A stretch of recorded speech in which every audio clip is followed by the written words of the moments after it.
Okay, well, welcome everyone for our third Connect, Reflect, and Learn meeting. This week we have Ronan Mac Domhnaill again from Cred and Beth Lee, who's going to help us with our psychological safety awareness and needs. So hopefully everyone is enjoying the sun here in Ireland and the rain in Australia. But with that, I will give it to Ronan. Thank you, Mindy. It's wonderful to be back, and we have reached the halfway mark of the 30-day challenge. So we've passed it. Today is day 16, and in many ways, I'm sure it feels like it's flown, and in many ways, it might feel like it's been dragging a bit as well. And my absolute pleasure to be here for week 3 and to co-host today with Beth. And we had a great conversation last evening, and I'm looking forward to Beth's session this evening. So in terms of context and layering, why are we here? Well, we're here to support the Ireland Together and Cred 30-day challenge, and with a focus on February Wellness Month. And why are we doing a 30-day challenge? Well, we want to help people navigate this time, make sense of helping people make sense and understanding what's happening in their brains at this time. I know Beth's got a lot to share on that topic today, and we want to create a sense of connection for this community. So a sense of connection to Ireland Together and a sense of connection to each other. And we're all part of this challenge together. And if we say in Cred, if it's appropriate for you, we want to support you to use this time to build strong habits. And why are we here today? Well, we're here to come together and connect, reflect, and learn. And we'll intersperse that throughout the session this morning in Ireland. So it's my absolute pleasure to hand over to Beth, who is going to actually lead us through our Connect exercise. Then I will do part of the reflection and arrival and check-in, and then hand back to Beth to do the learn exercise. So over to you, Beth. Great, thanks very much. I think one of the things when we think about connecting and reflecting, especially for me and doing anything that requires effort, is to connect with our mind and to connect with that inner voice of what we say to ourselves and how do we motivate ourselves and how do we actually talk to ourselves. So one of my biggest things is your inner voice and how to manage your inner voice, or how to listen to your inner voice and to take heed with it and harness it for something that's helpful. And I call it your mind mentor, but we can call it whatever. We just call it your inner voice. So I just want to do one quick little exercise with you today. This is something that I've done before with a couple of clients, and it's about actually thinking about your inner voice. So whether that be looking at like the Cred app and trying to build a habit, or if it's just cooking dinner, whatever it may be, there's understanding the difference between thoughts that come into your mind and the feelings. And I know that going through the Cred app and doing different things, you feel and you're able to label those feelings of, those feelings of what you're in the moment. And that's such an important thing. But before we kind of go into that, I want to make sure that we understand that there's obviously a difference between thoughts and feelings. So if I go out and ask and say, what are thoughts? You may come back with, well, thoughts are, in my inner voice are my thoughts, or what I write down in my journal are my thoughts. And actually what thoughts are just words. And the words that we speak with our inner voice, they're words that we write in our journal, they're words that we use when we read to ourselves. They're our inner dialogue. But these words are obviously what we have for meaning. So what happens is when we think about sort of our inner voice, and the way that our thoughts work, we could have a thought, and let's bring up the inner critic here, because I think that's probably the best time, is especially when somebody's asking me to do something and my inner critic goes, oh God, I'm not sure I can do that. Or you have a go and you go, oh, no, I'm just so stupid. Why can't I do this? So that inner critic that's constantly coming up are your thoughts. And it's very interesting when you look at the difference between those thoughts that are fused with meaning and then taking it apart and defusing it. So how do we do that? Let's try this quick little exercise. The first one, so this is an exercise on diffusion, and it's about recognizing your thoughts, and it's about defusing that inner critic and thinking about that inner voice and harnessing it for good. So everybody right now, think about one of those inner critic judgmental sayings that you may have. For me, I'll usually get a lot of the times, oh, I'm so stupid. or I hear those shoulds and woulds and coulds and musts. And I think a lot of us know that they're really difficult words. But let's take I'm so stupid. Yeah, I'm so stupid. Everybody grab onto your own thought and sit with it for a minute. Just sit with it for a minute. And one of the first things I notice is that you straight away, you sort of slump, you sort of come down, so you feel negative, and you sit there and just go, oh, I'm so stupid. Oh, my life is horrible. And the thoughts start to churn, they start to come, and maybe you're critical, maybe, oh, I just can't do this. Oh, I'm just awful. The one way that we can take that is to try this. Switch up your words. And this is diffusion. And this is when we sit down and say, not I'm so stupid. How about I'm so banana? What do you think? What do you feel? Do you kind of come up? Everyone has a little bit of a grin. We feel a little bit like, okay, that's silly. That's absolutely ridiculous. I feel banana. But actually, when I feel banana is all that it is. It's just a word. So is stupid. So is I am. They are words that we have with our meanings. So if you just hold on 1 second, sweetie, I'll be with you in just a minute. Can you please just hop down and ask Ronan to help you, okay? It's my daughter coming in. Sorry. Go ahead, please. Thank you. Go ahead. Yeah, that's okay. So that's one way we can diffuse. That's how I diffuse my daughter. Please go ask your brother, because at the moment I'm trying to explain something. So it's called a silly scenario. So it's sort of changing that word and taking out that meaning. So I'm not so stupid, I'm so banana. I'm so ketchup, whatever word you want to use. That's one way of doing it. Another way is to simply ask your inner critic to prove it. And this is one I use with my kids all the time. I am so stupid. I'm so awful. Prove it. Straight away, your mind goes, okay, well, how do I prove it? And straight away, you're moving into action. So no longer are you sitting with that thought. You're diffusing that thought. You're taking away that meaning from it and giving it action. Another way to do this is called what I call a musical moment. And in this musical moment, we take our thoughts. Now, again, when our inner critic is there, we're usually in a negative state, or we're frustrated, or we're angry. So we have these feelings with us. So what this really does is sort of diffuses that feeling. It takes away that meaning. So if we take this musical moment, and I apologize now for my horrendous singing voice here, but here it goes. There's my inner critic. Oh, I'm such a bad singer. I'm such a bad singer. I am such a bad singer. I'm such a bad singer. I'm such a bad singer. Use happy birthday. Use whatever tune you'd like to use. But when you sing that phrase, all of a sudden you go, how ridiculous is that? I'm not a bad singer. If I'm a bad singer, I'm a bad singer. But it just diffuses it. It takes it down a notch. And then the final sort of, tip or technique I would give you kind of goes in line with that. When you get to that diffusion point and you sit there and go, oh, okay, so that's ridiculous. I might be a bad singer, fine. Then you take that next step. And I think a lot of people will know this as from the growth mindset, but sitting there saying, yet to. So I'm such a bad singer, yet to what? I'm so stupid, yet.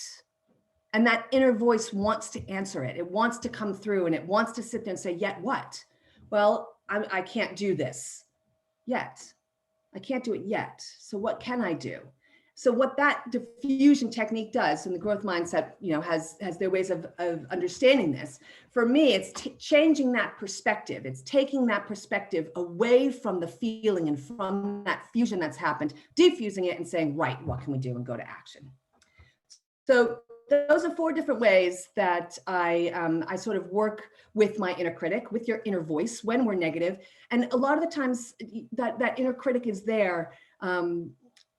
It's there when we don't want it to be there, or we don't need it to be there. It's not helpful. So understanding, I think, a little bit about the inner critic as well, and where it comes from is important. But Ronan, you tell me, should I go ahead and explain a little bit of that? Keep going. You got this. So Our inner critic, our inner voice. It's an amazing thing. There's a great book out right now called Chatter by Ethan Kross. And I would say everyone go read it. It's a fantastic book. Ethan has done some amazing research on the inner voice and your inner chatter, your inner dialogue. And there are two differences. There's inner dialogue and there's self-talk. They are two different ways of inner voice. So when we talk about that inner dialogue, where does that come from? And when we think about where that comes from, we actually have to go way back. We have to go so far back to the beginning. We've got to go back to when we were born, when we can't even think, when we don't even have anything there, when we're these little sponges. And that inner voice comes from our parents. It comes from them telling us, don't touch that, stove might be hot. And what we do is we internalize that, we take it, we mimic it out usually, don't touch that, especially when we're toddlers. You can see little toddlers running around and they always sort of talk to themselves, or they're out there talking different ways. That's a good thing, that's a bad thing. They're making sense of it. But then as we grow older, we bring in culture, we bring in our friends, we bring in different things that we read, we see, all of those things come in, and then we ultimately make it ours. So we can't blame our parents for giving us this internal voice, whether it be critical and judgmental and often negative. It's just something that's just the way that our brains sort of pick up and mold themselves. But we do have the ability to manage it, and we do have the ability to take control of it. And understanding that, okay, I've got some of this inner critic and this inner voice from my past. What can I do now? Straight away diffusing and trying to reestablish the connection of meaning and words is one way of doing that. So there you go. Thanks, Beth. That was fantastic. I really appreciate you sharing that. I learned a bunch there myself, so thank you very much. So just before we move into the next part, how about we all just take a moment just to reflect on that and just notice what was some insights, what resonated particularly, and just everyone in their own time, and building on what Stephen shared with us, we're going to move into a different ritual shortly. So, an arrival exercise. So just everyone take a moment in silence to reflect.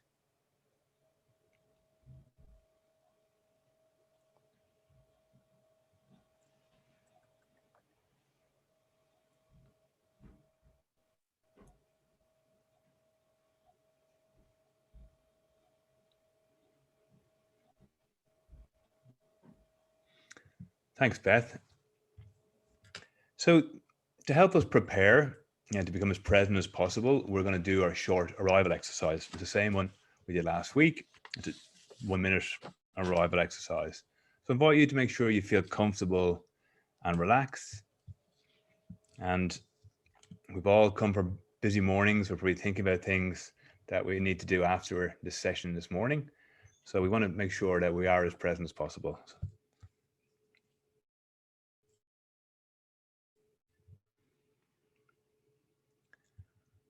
Breathe again. Smile. Relax. Arrive.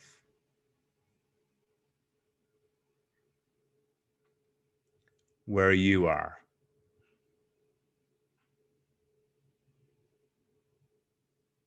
Be natural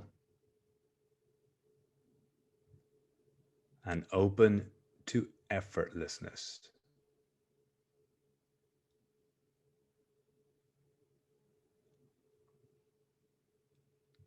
To being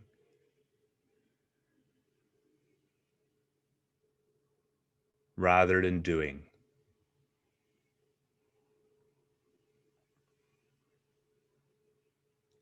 Drop everything.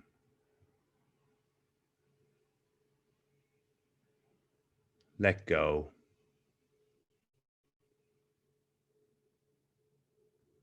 And arrive.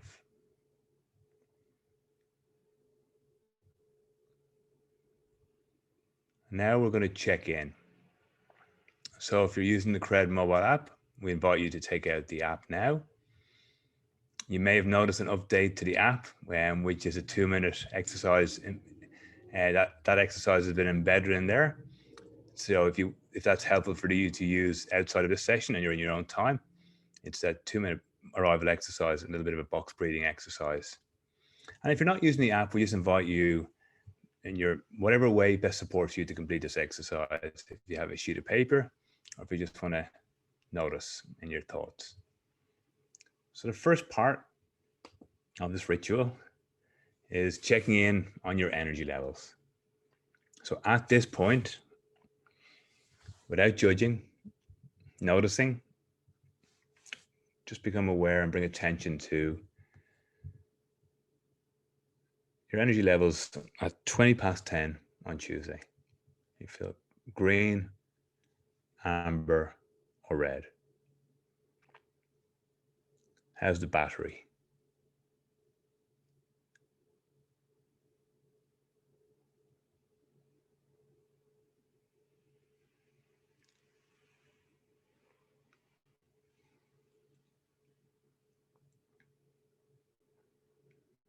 And as Beth said a few minutes ago, this is not about shutting or cutting or judging. Just hopefully we've dimmed down that inner voice a little bit. We've turned a dimmer switch down on it just a little bit. The next element is check in on how you're feeling. So what word or combination of words describe how you feel? We have a couple of banned words. Can say good, bad, okay, busy, or grand. And we're trying to support people just to build our emotional vocabulary. Similarly, notice, don't judge.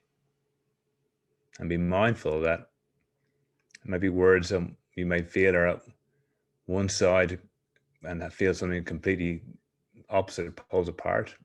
Just notice and capture.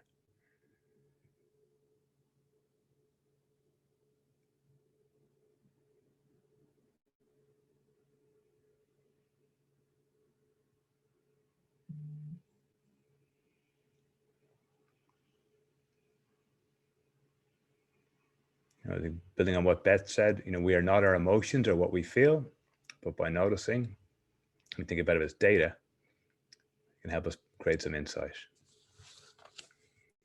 And notice what's top of mind for you today, at this time of your day.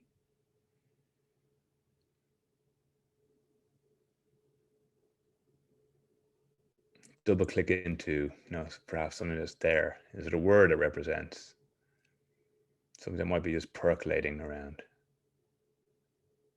And just take a moment to notice and record it in the app if that's appropriate, or whichever way supports you to complete the exercise. And we'll just give you a couple of seconds before we move on to the next part of the exercise.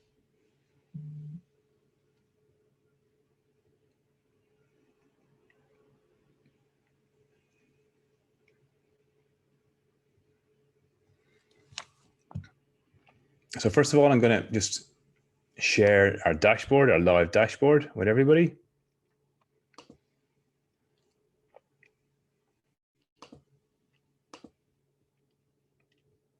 And I'll step through it, but I invite anybody to jump in at any stage and share anything you're noticing, because we'll each see something different here.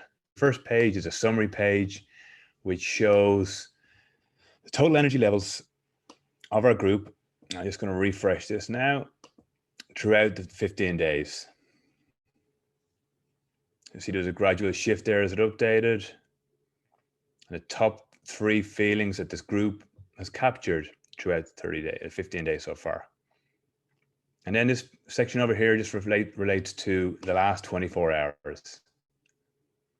Actually seems like there's quite a good representation of the green side of the energy and how people are feeling happy, calm, confident, and focused. It's interesting. So Beth or anybody, please feel free to jump in at any time. I think the sun has helped. Yeah, maybe the sun. Yeah, yes. Has it had a positive impact on mood or energy levels? So again, what I'll do is I'll step through a couple of things, and if anyone wants to go back to a particular one, this is all the feelings recorded by everybody in this pie chart. So obviously we talked about calm, grateful, happy, focused. There is a tiredness there. It's about 8% of the feelings tired. confident and optimistic. And I think I said last week, this is a pretty positive environment. Everyone's pretty much got to be. But is this the community we come to refuel and recharge? We all go out to the outside world and project confidence and energy, and our energy introduces us. But do we come back here to give ourselves permission to just be and say, this is where I come and refuel? I find it interesting there, Ronan, that sorry, I just find it interesting that you've got focused has come up to be one of the top, feelings there. And with the calm and grateful, that being focused happens when we are calm, or when we are in a calm state of mind, as opposed to being frantic and, not focused. Mm. It's interesting. I haven't seen that in other cohorts to that level of the top four. So we talked about this last week around, this piece of work. We might need to reframe but it does require effort. But with effort comes, I guess, a sense of reward and calmness. I think it's also, like you were saying, sort of being in that present moment. You can take control, and there's an effort of or a bit of control in that, which then allows you to be focused, because you feel like everything else is calm, everything's okay. I can stay focused now. I have a little bit of control. So when I see a lot of these words, I know we have to put our own oxygen masks on first, but how can we take what we're experiencing into our days and have a positive impact on the people around us, or those interactions? And one of the things we talk about is, how do I want to show up today? Who do I need to be today? And be mindful of, we have to look after ourselves. That's a given. So we have to put on our oxygen masks on first, but we've got an opportunity, and I acknowledge, I know you all are doing that. So it is a balancing act, and I think Stephen talked about balance quite a lot as well last week. So what do we see? We see pensive, curious, excited, a bit of uncertainty, a little bit of anxious. We're down about 2.5%, 2.2%. Frustrated, overwhelmed, closely fatigued, which I think is par for the course at the moment. Maybe a little bit of ambivalence, playful, disappointed, and then somber. So a few more there you can read through. Again, happy to come back. So we notice this is energy by week. So across we completed week 2, we're into week 3. And again, this is not about money back guaranteed, about transformation energy. It's about noticing and being aware of the energy in the group.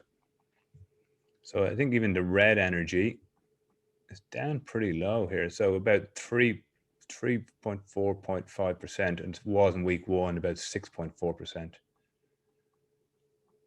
So maybe perhaps the amber's gone up a little bit, but the red's come down. Energy by day, is there any pattern to trends we're noticing across the weeks? So is there, obviously everyone's pretty relieved to get to Saturday, maybe. Again, Wednesday being hump day. Maybe this is week 1 of the challenge. Week 2, seemed like there was a lot of amber energy last week around the middle of the week. You may have noticed, was there anything happening in Ireland or in the community that may have impacted that? Monday was a kind of a 50-50 day. It was a lot of amber energy. Then we noticed top feelings by week. So what are the 3 top feelings that are in the community? And this has just been kind of changed around: calm, grateful, happy, calm, focused, a bit of tiredness. This is the average of the top 3 per week, which is slightly different to what's been recorded. And then happy, calm, tired. You see a comment coming through here. Stephen saying a lot of people using focus to describe mindfulness, lots of school talk then. Can you share more about that, Stephen? Are you happy to come off mute and share? Yeah, no problem. Just if the dog barks, I do apologize.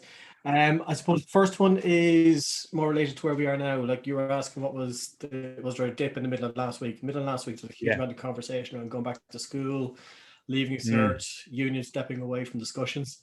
And I think that did have an impact on people's base level anxiety. And just one of the topics again earlier, we were talking about focused, and it's coming up quite a lot.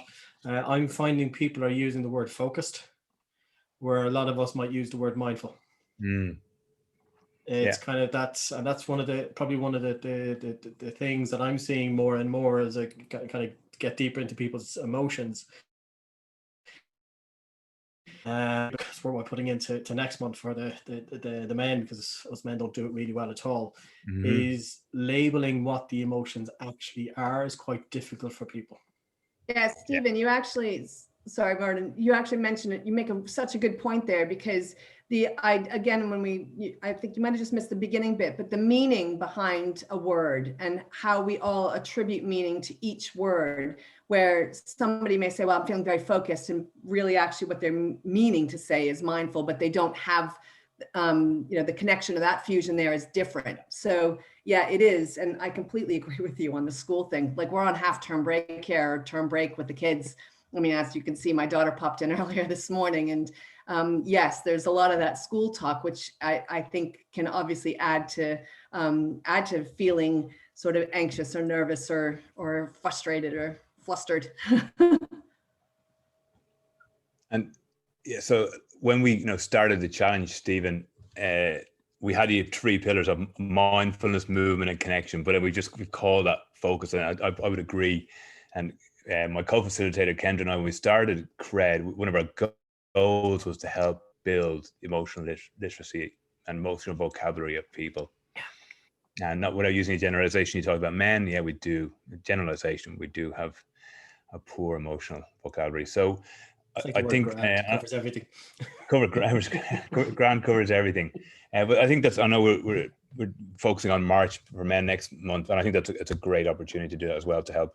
But the other thing I see as well is that if by using this dashboard, you can say, as the Ireland Together, are we representative of the community, the wider community, and then noticing what's potentially happening will potentially help you as a community go, what are people needing at this time based on what we're seeing? Are we representative? So could be a good opportunity. So feelings by day, I will be very mindful. We've done that again. So sorry, are any particular trends we'll notice? We're down into now a little bit about actions and impact. So we did say, I know we're trying to avoid goal orientation, but we do have a bit of a predisposition to it. So we said last week, we're going to try and do, what was our targets we set? We said 1,300 total actions, 10,000 mindful minutes, which might be probably a bit of a stretch. I think that was me who pushed that onto the community. 20,000 minutes movement, and over 1,000 connections. So far, the group has completed 515. So we're just a little bit under at the halfway mark, or just over 2,900 minutes of mindful minutes, almost 6,500 minutes of movement, and 378 number of connects. So importantly there, 378 people outside of our community have benefited from a call or a check-in. And I think, John, I saw something, you used the language of checking in with yourself and checking in with others. And that's probably I know language is important, so maybe that's a nice way of looking at it. And mindful of Beth's time as well, but we've got, just very briefly, you can see patterns and trends around the days of the week. Are people engaging certain days? Thursday seems to be that first week, maybe a bit of a dip, but we started off this week well with about 28 actions completed. And then you can see impact by week. So a little bit of a dip last week in terms of connections. I wondered it move check-in down a little bit as well. So a little bit in terms of engagement, a little bit of a drop off. That would be pretty consistent. We're running a challenge in the States at the moment as well. We had like the big run out the gates at the start of week 1. There's a bit of a dip in week 2, and it's picked back up again. We're noticing in the US it's picked up. So very mindful of Beth's time. But does anybody have any questions about this? I know there's been some feedback. We're incorporating some other dashboards as well. So I think someone asked around understanding what are the emotions that are being recorded against the energy levels. So we're working on that in the background. So hopefully, as you see, every week we're adding a few more dashboards to create some more insight for you all. Any questions before I hand to Beth? No? Okay, I'm gonna stop sharing. So Beth. Okay. Absolute pleasure to hand back to you. That's okay. So one of the things that we've been talking about again is sort of the labeling of emotions and the meaning behind the words that are there. And I think I want to just take a step back and have a look at how, and I started this off by talking about the inner voice and how that chatter, that dialogue in our head, and how we can sort of harness it, or how we can use it, or how we can even manage it, even that with that inner critic. And one way we can do this is through looking at the concept of psychological safety. And some of you may have seen this before. I think Stephen McDonald's probably seen this presentation before, but I think it's a really good way to sort of understand what's happening in the brain. And when we understand what's actually happening in the brain, what's conscious and what's unconscious, then we can actually find the place where we can take action, and we can actually have a point of saying, this is where I need to change, or this is the point where I need to look. So I'm just going to share my screen here, if that's okay. When I was doing this presentation, I found it really interesting because we did, here, share screen. We did, here we go. We did this presentation around, around fear. And I think one of the things that we need to think about with fear is that it's not just fear that this can happen. It can happen almost in any scenario that really pushes up a strong feeling. So I'm going to use fear here, for example, and I have another slide that I'll show you. But basically, first thing I'm going to show you is that a stimulus comes in, right? So something happens. So something happens and our brain all of a sudden goes into action. Next. How do I go to next? Oh, hang on a sec. Go to next. No, not that. How do I go to next? There. So then what happens is we have a perception of this. So you're sensing the event. So for example, we used a work example here. We said, oh my gosh, I see my boss coming over to talk to me. With that visual coming in, maybe the smell of the cologne, and you hear the footsteps, and you see him walking in, straight away in the brain, it goes into your beliefs and through your memory filters. So the perception passes through, you think, oh my God, what happened in the past? What do I believe might be happening? All of this is sort of taking place, even though we're not paying any attention to it. It's all happening subconsciously. So my boss shouted at me, try again. My boss shouted at someone. So maybe that's what your memory is saying. The beliefs say I look incompetent. And then what happens, it goes into the brain for processing. So neural pathways process all of that sensory information. And this might be where the thinking starts to take place and we say boss equals threat. Then we feel the emotion and the physiological level happens. So our emotional pathways trigger that reaction of, oh my God, I'm fearful. I'm having this adrenaline rush. What should I do? And straight away you get shaky. Maybe you start to breathe fast and you start to not be able to think. So what do? This is usually where we say, this is where you react. And this is where a lot of, if any of you are familiar with Daniel Siegel, when he talks about flipping the lid, this is when your lid gets flipped. And all of a sudden you're just running through with the emotions thinking, I got to get out of here. And that's your fear taking hold. But what we can do, and if I can bring up this other slide here, let me need to stop share and bring up this other slide. What we can do is we can see that there's a point in there where we can actually take control. There's a point where we can stop and be mindful. And this point is, here we go, called, oh, if I can get there.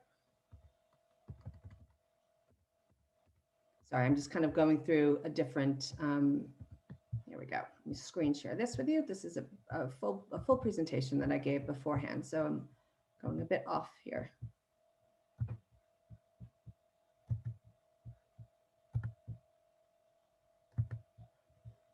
So here we are with our behavior. Let me just see if this is, and this is our automatic reaction. So we have, is that what, can you everyone see that? That we can see that that's where the automatic reaction happens. That's where we react to a situation. We sort of, the base emotion sort of leads you to hide your error, avoid your boss, just get out of the way. Now, if we look at this instead, can everybody see this? Nope, that's not working. Let's try this.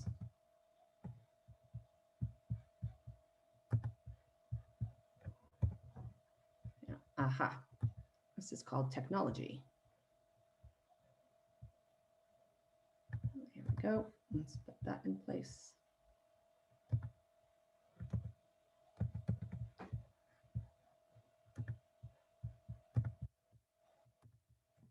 this example here is exactly what we've just gone through.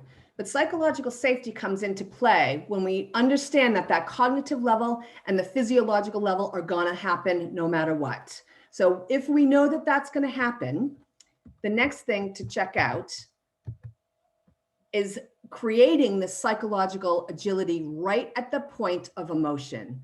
So taking that moment right there to pause and say, what's happening right now? And I don't mean what's happening right now in the sense of, oh, the cat's going out the door, or, oh, my boss is walking down here. It's actually what's happening with you right now. So what's happening right now? I'm feeling fear. I'm feeling angst. I'm feeling nervous. But when we take that moment, and this has a lot to do with that sort of reaction, we just pause and just say, okay, so what's happening here? We then have our emotional stability. And that's where we can, instead of reacting, we can choose to respond. And that's your executive control, that's your prefrontal cortex, that's all of your thinking coming into play. It's flipping your lid down and saying, okay, I have control of the situation. I'm fearful, I'm very angst, but how am I going to respond? I don't want to react. So having this is basically giving yourself your own psychological safety when others don't. So you know that boss is going to come over to you. You know that boss is going to say, scream and shout, or whatever you've normally seen before. If that's what you believe is going to happen, you have the ability to control your own response. And it's about taking that moment and just saying, hang on a minute, I'm not going to respond. And that's a hard thing to learn. I think it's not something that we can do automatically without the practice. And I think that's the key here, is that we've got to practice that, get into situations where we can sit down and just say, and use our inner voice to say, hang on, what's happening right now? And building our own psychological agility so that we are safe, maybe when in an example or in an environment where we may not be. Another great little example of this is when you go on to like the Lewis, or you go on to the subway in New York, and where there's loads of people around. And there's a great TED talk, I'll have to find it, but when you get onto that subway, and maybe, especially in New York, you'll get some crazy guy coming on and he's screaming and shouting, or he's singing and he's doing his own thing. And straight away, a lot of people will have that emotional response to sit there and go, oh God, this is awful, stop. But if you have that moment to sit down and say, actually, what's going on with him or her? What's actually happening? And that awareness straight then allows you to calm yourself down, to respond, and to give yourself that psychological flexibility. Because if the crazy guy comes straight into you and starts, singing or laughing, you can at least be there in the moment and just stay curious and say, well, let's see what's happening, as opposed to automatically having that wall come up, or that emotional response and reaction to say, get away, or whatever it may be. Now, of course, a threat is different than having somebody, someone's coming at you with a knife, you're going to run. But this is more so in those examples and in those times when you just need a moment to say, I don't want to respond, I don't want to react emotionally, I'd like to respond. So I think it's about building up that time to sit down and just take care of your thinking and just stop. So that's kind of really what I wanted to go through today. I'm sorry about the technical mishaps here, because it's a full presentation that I'm happy to give again. But I think that the main thing to take away from that is that the brain has already its automatic process that it goes through, but you have the ability to take control of that one piece, to give yourself that safety and give yourself that management to respond as opposed to react. And I think that's just the biggest takeaway here. So there you go. Over to you, Ronan. Happy to discuss further, because I think all of us in the group have had a great chat about this before, and that ability to sort of just be in the moment when we shouldn't, when we normally don't feel we are, when we're usually not in the moment, we're usually someplace else, because we'll project what might possibly happen, or our inner voice will go crazy and sit down and say, oh my God, what's happening here? And if you take that moment to just come down and just be there. I guess just finally, just to put out, just so you know, a lot of my background and where I sort of come with a lot of this comes from acceptance and commitment therapy. So if you're interested more in how that process works, you can go there and look at Russ Harris or look at Stephen, I got two Stevens here I'm looking at, so I can't remember Stephen Hayes. And just have a look at how acceptance and commitment therapies processes and their techniques work, because you can break it down into the pieces that you need. And hence, for psychological stability, and as ACT calls it, psychological flexibility, that ability to be in movement and have that agility to know when to run and when to be calm, is an amazing thing, because when you practice that, it becomes second nature, and it's life-changing. So over to you, Awesome. Ronan. There you go. Love it. Well, let's just throw it out to the group. I'm sure there's questions, comments, but Beth, thank you very much. First of all, that was fantastic. Thank you very much. I think you explained it so nicely and very succinctly. So thank you very much. Yeah, it made sense. Yeah. Over to the group. It's really interesting. You know, those initial responses are all very legitimate, because we're still cavemen, and it's still the saber-toothed tiger and the snake. So we have to protect ourselves. But what I find really interesting is the idea that there is actually you can split how you manage this at that, you know, that gateway. So you can either say, actually, well, actually, you can do three things. I'm going to run with this fear, or you can override it and say, actually, there's a higher, you know, the world has changed. This guy isn't going to, you know, beat me over the head with a club and, you know, take my children kind of thing. He's just maybe shout at me.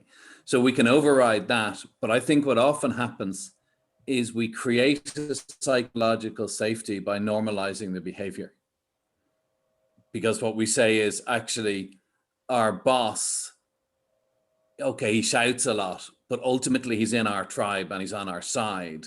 So we say, that's okay then. So we create the safety by accepting the abnormal behavior. Yeah, so it's overriding it and creating actual safety, which then leads then to tribalism, and it leads then to dysfunctional workplaces and communities and families. Do you know what I mean? Does that make sense? Yeah, it does, Stephen. And actually, I would call it coping, because at the end of the day, you're just coping with the situation, because you're right. That boss is your boss, and you're in the situation that you're in, and you all have to stick together. So you just cope. So I think the difference is that instead of just coping, maybe coming out, and maybe there are times where you just have to say, I just have to cope right now. I just have to deal with it, you know? But if there's a different response, or if there's a different response you can take instead of reacting, then that's where the thinking process, I think, comes into play. But I totally agree with you. Yeah. That's interesting.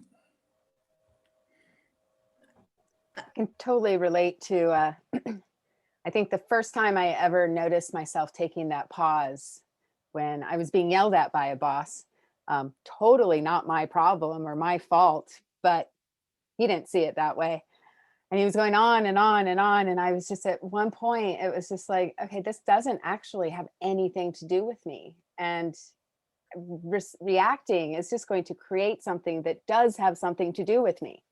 So I just have to let him go, calm down. And he did come back like an hour later going, why didn't you stop me? And I was like, no, you were not stoppable. Like, I just had to just step back and be like, not my problem. And it was, I was young, so it took a while to be okay with that. But before he even came to apologize, it was really interesting being able to think about my feelings, choosing not to react, and how okay then I felt with the situation afterwards. It was great. Yeah, it's a hard thing to do, and it sounds like you were almost forced into it, because you get backed into a corner and you have a choice. What do I do? And actually, it was probably a good thing he was going crazy, because it gave you that minute to think and say, hold on, I could react to this, or wait a minute, let me just let him go.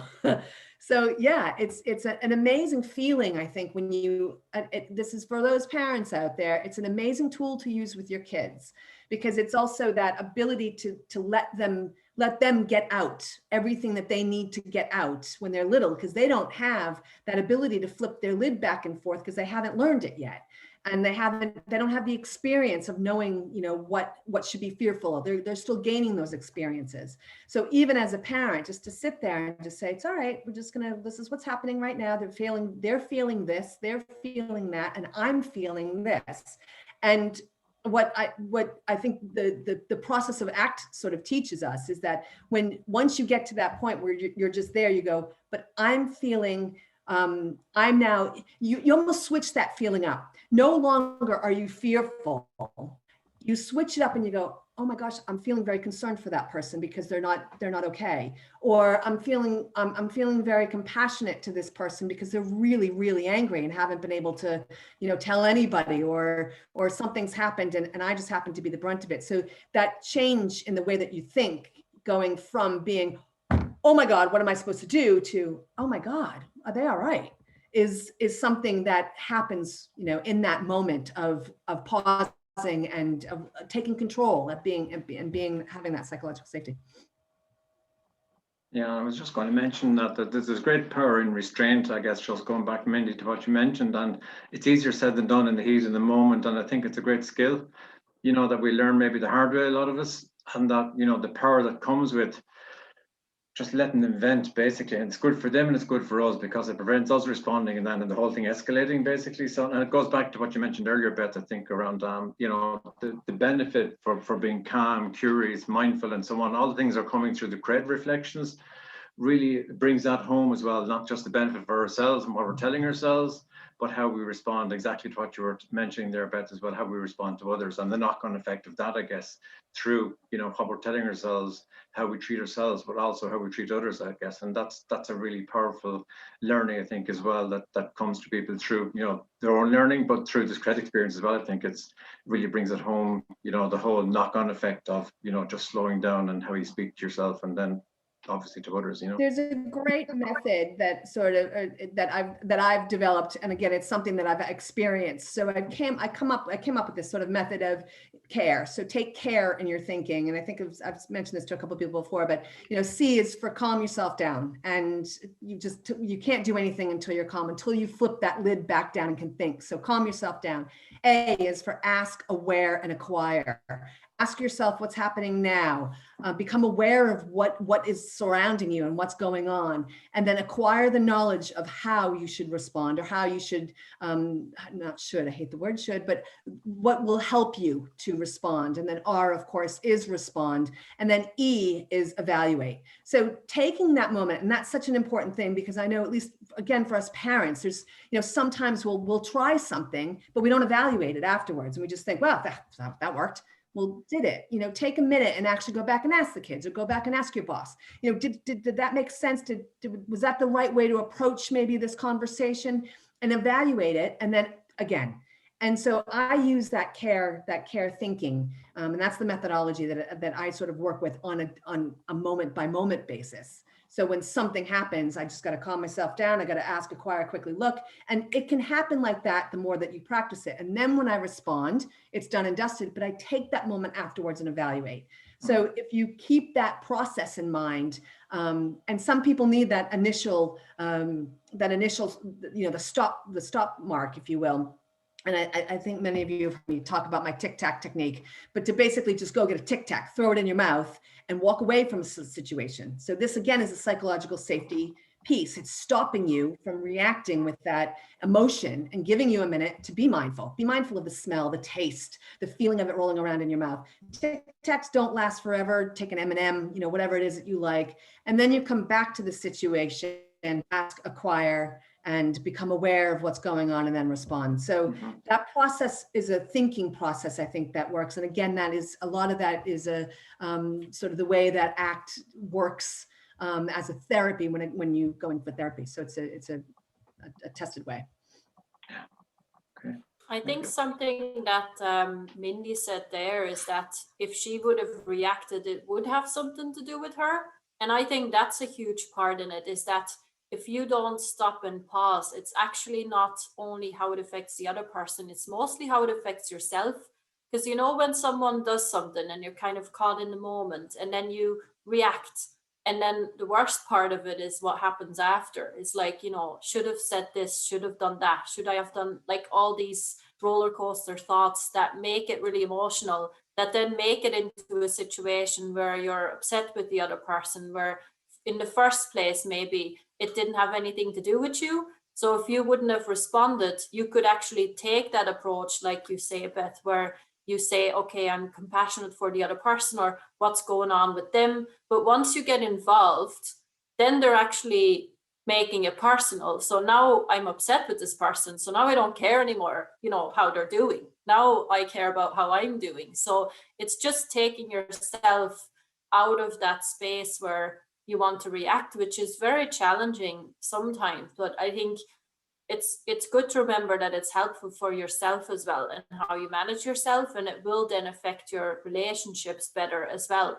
So if you have, you know, a boss that comes in, if you don't react, it is with them, you know, it's just them actually acting that way, where if you get involved in it, you're actually not really doing it the right way either. So it's a very tricky topic, but very interesting to explore. If I can add a small bit into that as well, because it's an area that I've done a bit considering on as well. And one of the things I've noticed is dealing with emotion is not easy, and a lot of people don't want to take the work to do, and they get what falls in there, which is very, very handy, is hyperbolic discounting. The bias that's associated with that, because it's easier to react and the brain gets the neurochemicals it wants. So that's your habit loop is actually being reconsidered. So you're actually confirming that actually this is the right action. The challenge we have as people who want to assist people to develop on is, if somebody is going down the route of hyperbolic discounting, unless that is made obvious to them in a way that they want to see it, it's not going to change. And that's something that is when it comes to habits, that immediate reward is, if it's giving something, it can be a very, very challenging thing to overcome. And a reaction is a reward. The neurochemical impact you get is a reward to the reaction, to the cue. And that's that hyperbolic discounting consideration is interesting. And we're doing a lot of reading now at the moment on even going deeper, because it's now looking more at bias. And that's interesting, a bias. When you know you're biased, but you're biased of your bias. Oh, we could go deep. We go deep there. Yeah. Oh, I yeah. tell you, it's a rabbit hole.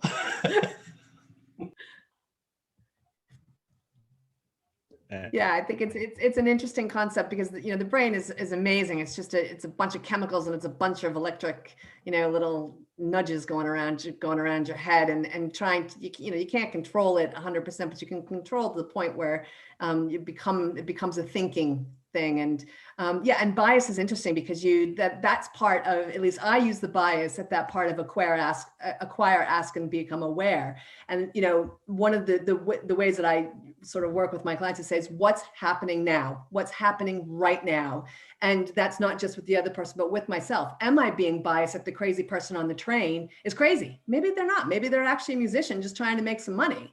So it is at that point to try to confront your biases. But again, like you said, Stephen, that takes a lot of work, and it takes a lot of knowledge. You need to know, there's 180 biases. There's 180 different biases. There's a great bias wheel that I've posted up on my blog that is it's insane. Like there's no way you can have control over it at all. But if you can at least come to grips with maybe one of them in the moment, that's success. And then, so it's an interesting concept. I'd love to actually go down the bias of a bias route.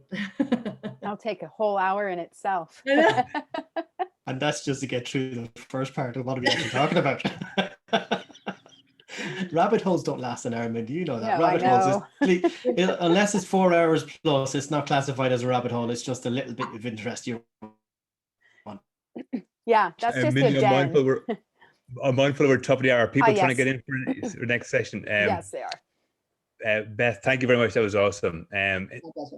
Really, really grateful for that. I think, as everyone said, I think we could talk for a few more hours in this. So maybe let's reconvene at an appropriate time. Thanks everybody for joining us. If there's anything we can do to support you in the rest of the 30-day challenge or during the rest of the week, please do reach out.